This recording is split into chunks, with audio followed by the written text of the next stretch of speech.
Guys welcome to I S point. This is Aditi Pandey. तो आज हम लोग पढ़ने वाले हैं हमारा चैप्टर 5। वैसे ये दूसरी बुक है 12th की, आप लोगों को पता ही होगा।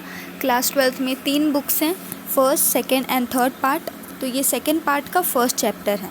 ओके, यात्रियों के नज़रिए से। तो जैसा ये हेडिंग देख रहे हैं, इसमें हम लोग क्या पढ़ने वाले हैं कि जो यात्री आते थे उनकी समाज के बारे में क्या समझ होती थी। ठीक है, जैसे अगर आप कहीं घूमने जाते हैं तो आप उस जगह के बारे में एक एजम्पशन बना के आते हैं ना कि हाँ, उस जगह की ये चीज़ काफ़ी ज़्यादा फेमस है।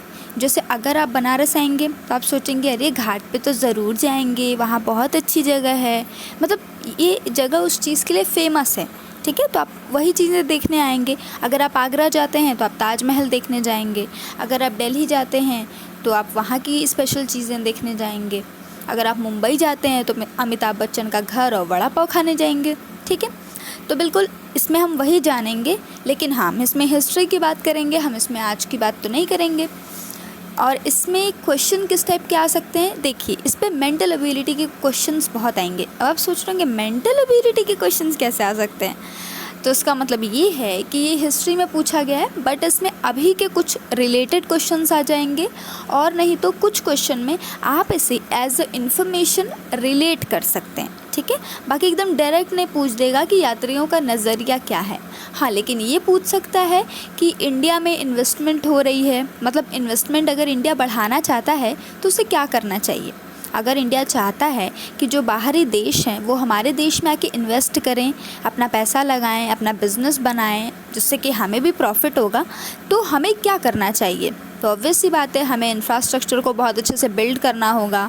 जो टैक्स रेट है उसे थोड़ा सा कम करना होगा ताकि वो लोग अट्रैक्ट हो सके। अगर हमसे कम में कई देश उन्हें बुलाएंगे तो वो दूसरे देशों की तरफ अट्रैक्ट हो जाएंगे, ऑब्वियस सी बात है। तो हमें टैक्स बहुत कम करना होगा, और फिर वो आते हैं तो इंफ्रास्ट्रक्चर अच्छा देना होगा, उनकी हेल्प देनी होगी उन्हें, तो ही तो वो अट्रैक्ट होंगे। तो इसमें हम ऐसे ही रिलेटेड पढ़ने वाले हैं, और आपको मेंस के कुछ और 2-3 क्वेश्चन मैं बताती हूँ आगे। तो चलिए क्लास स्टार्ट करते हैं। महिलाओं और पुरुषों ने कार्य की तलाश में प्राकृतिक आपदाओं से बचाव के लिए तीर्थ यात्रियों के रूप में या फिर साहस की भावना से प्रेरित होकर यात्राएं की हैं। देखिए, अब यात्राएं कोई जो इंसान है वो क्यों करता है। अगर आपको एक स्टेबल जगह, घर मिल जाए, जॉब मिल जाए, आपको लगे कि हाँ वहाँ से हॉस्पिटल भी पास में है, रेलवे स्टेशन भी पास में है, स्कूल भी पास में है, कोई प्रॉब्लम नहीं है, कोई इशू नहीं है, तो आप क्यों जाएंगे, कहीं और नहीं जाएंगे ना। क्यों जाएंगे, अगर जाना हुआ तो अगर आप गांव में रह रहे हैं तो जॉब के लिए जाएंगे, अच्छी एजुकेशन के लिए जाएंगे। ठीक है, और अगर आप किसी ऐसी जगह हैं जहाँ पे आप मान लीजिए रेंट के घर में रहते हैं, तो आप सोचेंगे ना कि हाँ, कहीं कम रेंट पे अगर अच्छा घर मिलता है तो हम इधर उधर शिफ्ट हो लेते हैं, कोई दिक्कत नहीं है, तो आप ऐसी जगह जाएंगे। और यदि आप ऐसी जगह पे रहते हैं बहुत पहले से जहाँ पे आपदाएं आती हैं, मान लीजिए हर साल वहाँ पे बाढ़ आती है, ठीक है, तो आप सोचेंगे ना कि वहाँ से हट जाना चाहिए, वहाँ हमें नहीं रहना चाहिए। तो बिल्कुल यही है कि इसमें बताया गया कि सबसे पहले तो लोग, अब अगर हमें ये देखना है कि यात्रियों का नज़रिया क्या है, तो उससे पहले उसका बेसिक क्या होगा कि यात्री वहाँ से निकलते क्यों हैं। तो इससे आपका एक टॉपिक उठता है, कौन सा टॉपिक है वो, पलायन का। तो आप उसे अच्छे से पढ़ लें कि माइग्रेट क्या होता है। ऑब्वियसली कोविड-19 के टाइम में माइग्रेशन काफ़ी ज़्यादा इंपॉर्टेंट हो गई है, मतलब वो टॉपिक बहुत इंपॉर्टेंट हो गया। Not migration was not important, but topic बहुत इंपॉर्टेंट हो गया है कि मज़दूर यहाँ से वहाँ आखिर क्यों गए, आखिर इतना सब कुछ जो झमेला हुआ क्यों हुआ। कुछ कारण आप बता सकते हैं कि ये झमेला नहीं हुआ होता, झमेला इज़ इट नॉट, मतलब हम क्या ऐसा कर सकते थे कि मज़दूरों को एक राज्य से दूसरे राज्य में वापस नहीं जाना पड़ता। हम बहुत कुछ ऐसा कर सकते थे ना, बहुत कुछ ऐसा पहले से भी किया जा सकता था। तो आप मुझे कुछ अपने ओपिनियन ज़रूर बताइएगा कमेंट सेक्शन में। अगर आपको ऐसा लगे, कुछ टॉपिक्स आपके माइंड में आ रहे हों कि हमें ऐसा क्या करना चाहिए था कि मज़दूरों को यहाँ से वहाँ नहीं जाना पड़ता, आखिर वापस तो उन्हें जाना ही है ना फिर वहाँ पर अपने जॉब के लिए, और या फिर उन्हें उनकी ही जगह पे कुछ ऐसा बदलाव मिल जाता कि वो कहीं और नहीं जाते। तो चलिए आगे चलते हैं। अल बिरूनी तथा किताब उल हिंद। अच्छा, आखिर ये क्या है, तो ये है, बताया गया है ख्वाजिन में सन 1973 में अल बिरूनी का जन्म हुआ, और ये शिक्षा का जो ख्वारिज़्म है, ये शिक्षा का एक बहुत ही महत्वपूर्ण केंद्र है। अल बरूनी ने भी यहाँ से बहुत अच्छी शिक्षा ज्ञान ज्ञात की, और इन्हें काफ़ी सारे लैंग्वेजेस के बारे में अच्छा खासा नॉलेज हो गया। वह बंधक के रूप में गजनी आया था, पर धीरे धीरे उसे यह शहर पसंद आने लगा और 70 वर्ष की आयु में उसने अपनी मृत्यु तक अपना बाकी जीवन नहीं बिताया। गजनी में ही अल बिरूनी के भारत के प्रति रुचि विकसित हुई। अर्थात जब आप किसी जगह पे बहुत ज़्यादा रहते हैं ना, अगर आप किसी जगह 2 दिन के लिए जाते हैं, ठीक है, मान जाइए आप अपने नानी के घर 1-2 दिन के लिए जाते हैं, कभी 6 महीने में हो गया, तो वहाँ के बारे में आपको ज़्यादा नॉलेज तो नहीं होगी कि ये गली कौन सी है, इस गली पे ये मंदिर है कि नहीं, यहाँ पे कौन कौन सी अच्छी चीज़ें हैं, ठीक है। लेकिन अगर आप वहाँ पे थोड़ा ज़्यादा टाइम बिताते हैं तो वहाँ की चीज़ों के बारे में जान पाते हैं, ठीक है। हर शहर का कहते हैं ना कि एक सीक्रेट तो होता ही है हर शहर का, हर स्टेट का। आप जब तक वहाँ पे बहुत दिनों तक नहीं रहेंगे, या फिर कोई ऐसा इंसान जो वहाँ की जड़ों से जुड़ा रहा है, तो वो इंसान आपको बता सकता है उसके कई सारे सीक्रेट्स। आगे चलते हैं हम लोग। इब्न बतूता का रिहला। अच्छा, तो ये इब्न बतूता क्या है? इब्न बतूता द्वारा अरबी भाषा में लिखा गया उसका यात्रा वृत्तांत रिहला कहा जाता है। ये याद रखिएगा कि रिहला क्या है। रिहला एक यात्रा वृत्तांत है। 14वीं शताब्दी में भारतीय उपमहाद्वीप के सामाजिक तथा सांस्कृतिक जीवन के विषय में बहुत ही प्रचुर तथा रोचक जानकारियाँ देता है। मोरक्को के इस यात्री का जन्म टैंजियर के सबसे सम्मानित तथा शिक्षक में से एक में हुआ था और अपनी श्रेणी के अन्य सदस्यों के विपरीत इब्न बतूता जो थे, ये पुस्तकों के स्थान पर यात्राओं से ज्ञान अर्जित करना पसंद करते थे। मतलब कि इन्हें पसंद था कि यात्रा करें फिर उसके बारे में कुछ लिख सकें। तो ये एक तरह से राइटर थे, ठीक है। आगे चलते हैं। हाँ, मैं एक एक लाइन नहीं पढ़ रही हूँ बिकॉज़ एज़ यू नो मैंने हर वीडियो में बताया है कि हम एक एक लाइन पढ़ सकते हैं। This is not audio book, ये ऑडियो बुक नहीं है। आपको जो इम्पॉर्टेंट नॉलेज देनी है कि इससे रिलेटेड कौन से क्वेश्चंस आ सकते हैं ये मैं बताऊंगी और इसके कुछ इम्पॉर्टेंट टॉपिक्स मैं मेंशन करूंगी। इब्न बतूता के शुतलेखों को लिखने के लिए नियुक्त किया गया था। जुजाई ने अपनी प्रस्तावना में क्या लिखते हैं? एक शालीन निर्देश दिया गया है कि वे अपनी यात्रा में देखे गए शहरों तथा अपनी स्मृति में बैठ गई घटनाओं का एक वृत्तांत लिखवाएं। अर्थात जो इब्न बतूता थे ना, इन्हें लिखना नहीं पसंद था। आप इन्हें घुमक्कड़ कह सकते हैं, लेकिन फिर इन्हें ऑफर्स आए कि आप इन्हें लिख सकते हैं जिससे कि नॉलेज ही बढ़ेगी लोगों की, तो फिर इन्होंने लिखना स्टार्ट कर दिया। आगे बढ़ते हैं। फ्रांसवा बर्नियर, ये कौन है? ये एक विशिष्ट चिकित्सक हैं। भारत में पुर्तगालियों के आगमन के पश्चात उनमें से कई लोगों ने भारतीय सामाजिक रीति रिवाजों तथा धार्मिक प्रथाओं के विषय में काफ़ी विस्तृत वृत्तांत लिखे थे। उनमें से कुछ चुनिंदा लोग जैसे कि जेसुइट ने विस्तृत वृत्तांत लिखा, ठीक है। जेसुइट ने भारतीय ग्रंथों का यूरोपीय भाषाओं में अनुवाद भी किया। अब जब लोग बाहर से यहाँ पे आएंगे तो डिफरेंट चीज़ें भी तो करेंगे ना।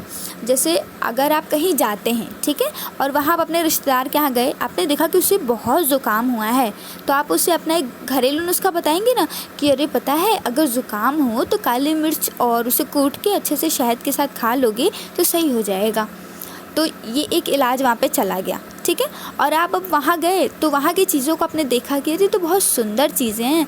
तो अगर आपने कुछ वहाँ से सीखा, ठीक है, मान लीजिए हम वहाँ से सूजी का चीला बनाना सीख लेते हैं, ठीक है।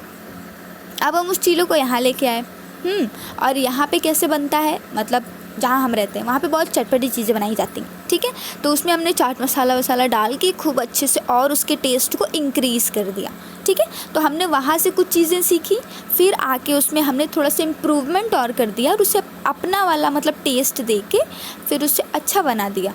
तो वैसे ही जब ये लोग यहाँ पे आए तो यहाँ के जो भी ग्रंथ थे उन्हें इन्होंने काफ़ी ज़्यादा विकसित किया, यहाँ की अनुसार बनाए, अपने भाषाओं में लिख दिए यहाँ के ग्रंथों को ताकि और किसी को दिक्कत ना हो, ठीक है। तो ऐसे ही हम भी करते हैं हमेशा। जैसे चाइनीज़ ही ले लीजिए, अब चाउमीन, जैसा चाउमीन भारत में बनता है, आपको लगता है क्या कि चाउमीन जहाँ की चीज़ है वहाँ पे ऐसी बनती होगी? बिल्कुल भी नहीं। बाहर तो चाउमीन में लोग सिर्फ नमक ही डाल के खाते हैं और थोड़ा सा ब्लैक पेपर डाल लिया, और यहाँ पे तो भैया मटर भी डाल लेंगे, मिर्चा भी, टमाटर भी, सब कुछ एकदम अच्छे से डाल के एकदम चटपटा हर चीज़ को एकदम अच्छे से बनाते हैं हम लोग, और वो कितना अच्छा लगता है। अगर आप साउथ इंडियन का इडली और डोसा खाएंगे तो आपको बिल्कुल अच्छा नहीं लगेगा। अगर आप पक्के वाले भारतीय और यूपी वाले हैं तो बिल्कुल भी अच्छा नहीं लगेगा, इतना ज़्यादा खट्टा और अजीब सा होता है। यहाँ तो हम लोग उसे कितना टेस्टी बनाते हैं ना। तो क्यों ऐसा होता है? क्योंकि हम उसे अपना टेस्ट दे देते हैं, बाकी वहाँ के लोगों को वही पसंद है, वहाँ के लोगों को यहाँ का इडली डोसा अच्छा नहीं लगेगा। वर्ण व्यवस्था, अब जो बिरोनी है ना, अल बिरोनी, इन्होंने वर्ण व्यवस्था का उल्लेख किया। सबसे ऊंची जाति ब्राह्मणों की है, जिनके विषय में हिंदुओं के ग्रंथ में बताते हैं कि वह ब्राह्मण के सिर से उत्पन्न हुए थे, और क्योंकि ब्रह्म प्रकृति नामक शक्ति का ही दूसरा नाम है और सिर जो है वो शरीर का सबसे ऊपरी भाग माना जाता है, इसीलिए हिंदू के मानव जाति में ब्राह्मण जाति को सबसे अधिक ऊपर माना जाता है। अगली जाति क्षत्रियों की है, जिनका सृजन कहा जाता है कि ब्राह्मण जी के कंधे से हुआ है और बाजुओं से हुआ है, हाथों से। उनका दर्जा ब्राह्मणों से अधिक नीचे नहीं है। उसके पश्चात वैश्य आते हैं, जिनका उद्गम जो ब्रह्मा जी हैं उनकी जांघों से हुआ है। शूद्र, जिनका सृजन उनके चरणों से हुआ है। अंतिम दो वर्णों के बीच अधिक अंतर नहीं है, लेकिन इन वर्णों में भिन्नता होने के कारण ये एक साथ ही शहरों और गाँवों में रहते हैं, समान घरों में मिलजुल कर। आगे चलते हैं हम लोग। अब इसमें हम क्या देखेंगे? देहली। आइए जानते हैं देहली क्या होती है। दिल्ली, जिसे तत्कालीन ग्रंथों में अक्सर देहली कहा जाता है। तो जैसे अगर कभी पूछ लिया कि हिस्ट्री से आज तक में क्या क्या चीज़ें बदली हैं स्टेप वाइज, तो आप ऐसे एज एग्जांपल ले सकते हैं कि जैसे दिल्ली हो गया, उसे पहले दिल्ली से उद्धृत किया जाता है। इसका वर्णन इब्न बतूता ने किया था कि ये एक बड़े क्षेत्र में फैला घनी जनसंख्या वाला क्षेत्र है। ठीक है, आगे चलते हैं। बाज़ार में संगीत। दौलताबाद में पुरुष और महिला गायकों के लिए एक बाज़ार है जिसे ताराबाद कहते हैं। यह सबसे विशाल और सुंदर बाज़ारों में से एक है। यहाँ बहुत सारी दुकान हैं और यहाँ पे गुंबद भी लगा है, कई सारी सेविकाएं भी हैं और भव्य वस्तुओं से ये घर सजे होते हैं इत्यादि। इनकी भव्यता का वर्णन किया गया है। आगे चलते हैं। बर्नियर तथा अपविकसित पूर्व, जहाँ एक बतूता निश्चय किया, जिसे उन्होंने देखा था कहीं न कहीं, उसने भारत में जो भी देखा उसे बिल्कुल सामान्य रूप से उन्होंने एक्सप्लेन कर दिया। बर्नियर के ग्रंथ travel in the Mughal empire अपने गहन प्रेक्षण, आलोचनात्मक अंतर्दृष्टि तथा गहन चिंतन के लिए उल्लेखनीय हैं। उनके वृत्तांत में की गई चर्चाओं में मुगलों के इतिहास को एक प्रकार से वैश्विक ढांचे में स्थापित करने का प्रयास किया गया है। तो आप इसमें ना इम्पॉर्टेंट टॉपिक इसमें क्या है देखिए, इसमें सबसे ज़्यादा इम्पॉर्टेंट क्वेश्चन आपसे पूछा सकता है यात्रा वृत्तांत से जुड़ा हुआ। अर्थात आपसे ऐसे में कुछ रिलेटेड आप लिख सकते हैं कि उस टाइम पे यात्रा वृत्तांत की जो कला है वो भी कहीं ना कहीं चलन में थी। एक अधिक जटिल सामाजिक सच्चाई और कई सारी चीज़ों को एक्सप्लेन कर सकते